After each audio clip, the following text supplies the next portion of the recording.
Hello అండి, welcome back to our channel life with Suhasini. మనం ఇంట్లో చేసుకునే సాంప్రదాయంగా వస్తున్న పనులు కానీ పూజలు కానీ మన పండితులు చెప్పిన ప్రకారం చేస్తూ వస్తుంటాం. లేదంటే మన వంశం పారంపర్యంగా పెద్దవారి నుండి తెలుసుకున్న విధానాన్ని పాటిస్తూ వస్తాం కదండి. అయితే ఇవి ఏవీ తెలియని వారు కూడా ఆ పరమేశ్వరుని గురువుగా భావించి పూజా విధానాలను పాటించాలని మన పెద్దవాళ్ళు చెప్తారు. సనాతన ధర్మంలో వంటగదిని పవిత్ర స్థలంగా పరిగణిస్తారు. ఇక్కడ ఆహారాన్ని ఆధ్యాత్మిక ఉద్దేశంతో తయారు చేస్తారు అని చెప్తారు. మన సనాతన ధర్మంలో వంటగదిని ఆహార దేవత అయిన అన్నపూర్ణ యొక్క రాజ్యంగా పరిగణిస్తారు మరియు ఆమె పట్ల భక్తితో భోజనం తయారు చేస్తారు.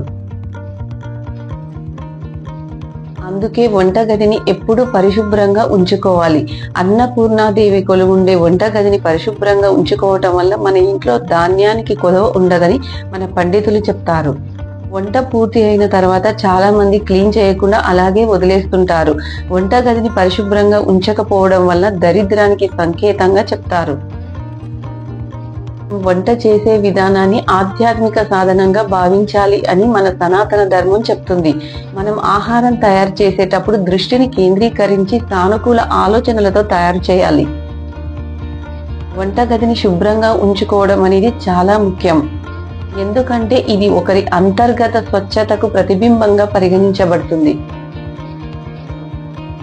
వంట అయిన తర్వాత స్టవ్ ని శుభ్రంగా కడిగి పెట్టుకోవాలి.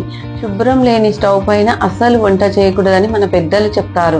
వంటగదిని శుభ్రంగా ఉంచకపోవడం వల్ల ఆహార పదార్థాల కోసం చిన్న చిన్న క్రిములు, బల్లులు ఆహారం కోసం వంటగదిలోకి వస్తాయి. దాని కారణంగా బ్యాక్టీరియా ఫామ్ అయ్యి మనం అనారోగ్యంతో బాధపడటానికి అవకాశాలు ఎక్కువగా ఉంటాయని చెప్పవచ్చు. వంటగదిని శుభ్రంగా ఉంచుకోవడం వల్ల మనం ఆరోగ్యంగా ఉండటమే కాకుండా మన ఇంట్లో ధాన్యానికి ఎలాంటి కొదవ ఉండదు.